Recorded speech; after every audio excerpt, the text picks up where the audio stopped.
दर्शक हो नमस्कार. वेधकमध्ये स्वागत आहे. मी प्रशांत आराध्य. एक ताजी घडामोड अशी आहे की मुख्यमंत्री देवेंद्र फडणवीस आणि महायुती सरकारचा महत्त्वाकांक्षी प्रकल्प असणारा शक्तिपीठ महामार्ग जो सोलापूर जिल्ह्यातील बार्शी असेल, माढा, पंढरपूर, माळशिरस तालुक्यातून जातो, या शक्तिपीठ महामार्गाला आता विरोध मोठ्या प्रमाणात वाढू लागलेला आहे.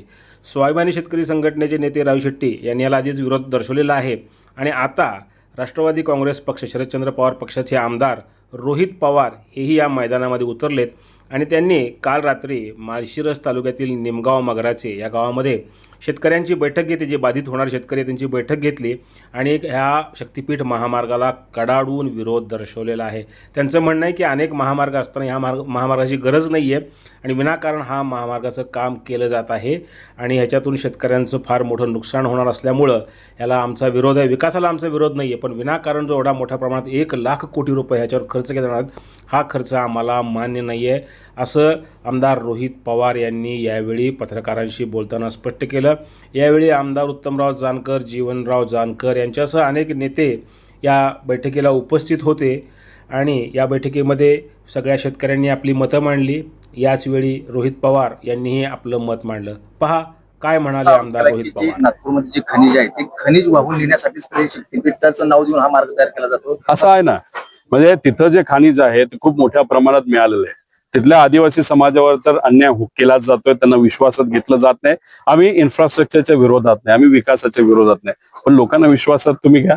आणि मग हा मार्ग, खरं तर हा मार्ग जरूरत पण नाही, जुना मार्ग तिथं आहे. शक्ती जो समृद्धी मार्ग झालाय त्यालाच पॅरलल दुसरा विदर्भामध्ये मार्ग आहे. त्यानंतर गडकरी साहेबांच्या मार्गदर्शनाखाली मराठवाड्याला एक वेगळा मार्ग आहे आणि खाली कोकणापर्यंत वेगळा मार्ग आहे. मग हे सगळे तिन्ही मार्ग असताना तुम्ही फक्त 2-3 तासासाठी 1,00,000 कोटी रुपये टाकून जर रस्ता बनवत असाल आणि बनवत असताना ह्याचं जर दोन्ही तोंड बघितली तर एक तोंड आहे खनिज जिथं बनलं जातं आणि दुसरं तोंड आहे जिथं ते भारताच्या बाहेर घेऊन विकलं जातं. त्यामुळे हे सगळं बघितलं तर कुठेतरी खनिज ह्या ज्या मोठ्या कंपन्या त्यांना पाठिंबा देण्याचा प्रयत्न, हा छुपा प्रयत्न हा सरकारकडनं तिथं केला जातो. कोल्हापूरकरांनी हा रद्द केलेला आहे. आता या ठिकाणी सुद्धा रद्द करण्यासाठी आपली भूमिका असते. नाही, कोल्हापूरकरांनी रद्द केला याच्यापेक्षा तिथं असणारा संघर्ष हा एकत्र होत आहे. सर्व शेतकरी एकत्रित आलेले आणि त्या जिल्ह्यामध्ये आम्ही हा रस्ता होऊनच देणार नाही अशी शेतकऱ्याची भूमिका आहे. सोलापूरमध्ये सुद्धा हेच वातावरण व्हायला लागलेलं आहे. सांगलीचा काही भाग असेल, साताऱ्याचा काही भाग आहे, तिथं सुद्धा आता लोक एकत्रित यायला लागलेत. काही सामाजिक, जसं की इथं गिरीश भाऊ आहेत, असे काही सामाजिक संघटनेचे लोक एकत्रित येऊन हा लढा लढत आहेत. त्यामुळे कुठं ना कुठेतरी लोकांमध्ये एक जाणीव होत चाललेली आहे की उद्या जाऊन जसं एखादा स्टेट हायवेला वाढवत असताना त्या स्टेट हायवेच्या दोन्ही बाजूला रेट जास्त असतो. आधीच येणे झालेली प्रॉपर्टी असते ना, तर रेट वाढलेला असतात, कारण 20-20, 30-30 वर्ष तिथं वहिवाट असते. पण आता नवीन रस्ता जेव्हा केला जातो तिथं रेडी रकणार हा कमी असतो.